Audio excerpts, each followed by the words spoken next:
শেখ হাসিনা নিজেই প্রমাণ করেছে সে এই দেশের লোক না।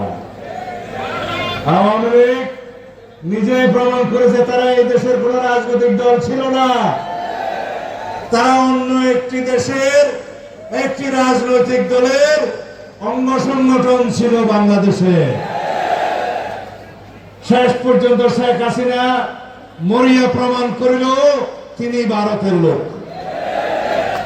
আওয়ামী লীগ পতনের মধ্য দিয়ে নিজেদের বিনাশের মধ্য দিয়ে প্রমাণ করিল আওয়ামী লীগ এই দেশের কোন রাজনৈতিক শক্তি ছিল না। আওয়ামী লীগ কোন রাজনৈতিক দল, আওয়ামী লীগ ছিল একটা মাফিয়া শক্তি, আওয়ামী লীগ ছিল একটা সন্ত্রাসবাদী গোষ্ঠী, আওয়ামী লীগ ছিল একটি ফ্যাসিস্ট গোষ্ঠী।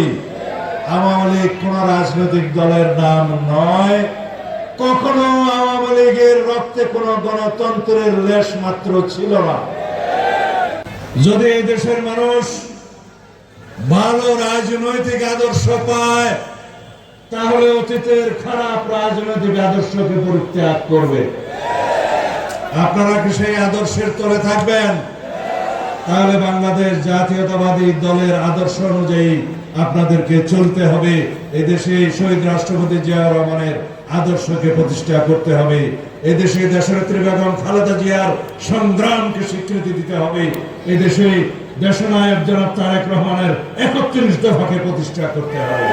রাজনীতিহীনতার যে সংস্কৃতি গড়ে উঠেছিল তার মধ্যে গণতন্ত্রের ফুল বিকশিত হয়নি। আমরা আলাপ আলোচনা করব, আমাদের মধ্যে ভিন্নমত থাকবে, কিন্তু আলাপ আলোচনার মধ্য দিয়ে আমরা গণতন্ত্রকে শক্তিশালী করব। গণতান্ত্রিক যাত্রাপথে আমি শক্তিশালী করার মধ্য দিয়ে এই দেশকে একটি সমৃদ্ধ দেশে পরিণত করব। নির্বাচন নিয়ে কথা হচ্ছে, নির্বাচনের মৌসুম শুরু হয়ে গিয়েছে। বসুন্ধরা টিস্যু অশুদ্ধতার বিরুদ্ধে এক বিন্দুও ছাড় নয়।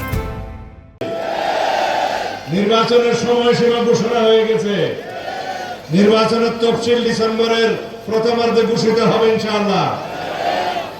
এখন আপনারা প্রতি ঘরে ঘরে যাবেন, ধানের শেষের পক্ষে সালাম দিবেন।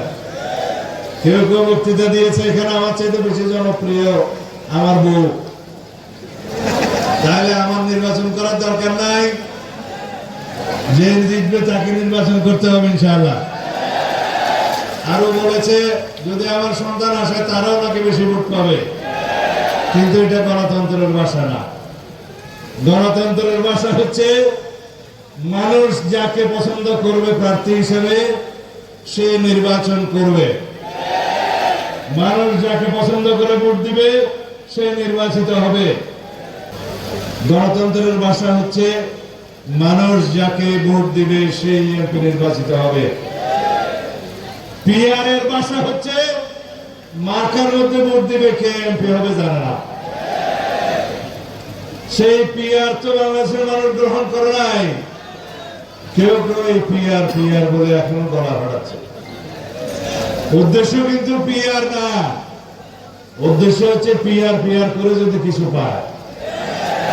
যাই হোক, আমরা আলাপ আলোচনা করব। যে সমস্ত ভাইয়েরা, যে সমস্ত রাজনৈতিক দলেরা পিআর পিআর করে আপনারা হয়রান পেরেশান হয়ে যাচ্ছেন, আসুন আলাপ আলোচনা করি। আপনাদের কি দাবি দেওয়া আছে সে সমস্ত আমরা শুনবো এবং আমরা গণতন্ত্রকে প্রতিষ্ঠা করব।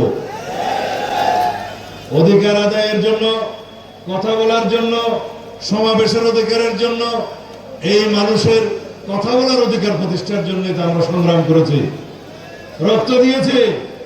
16 বছর অনবরত এদেশের মানুষ সংগ্রাম করেছে, রক্ত দিয়েছে, শহীদ হয়েছে ভোটাধিকার আদায়ের জন্য, গণতান্ত্রিক অধিকার আদায়ের জন্য, সাংবিধানিক অধিকার আদায়ের জন্য, মানুষের মৌলিক অধিকার মানবাধিকার আদায়ের জন্য, প্রতিষ্ঠার জন্য।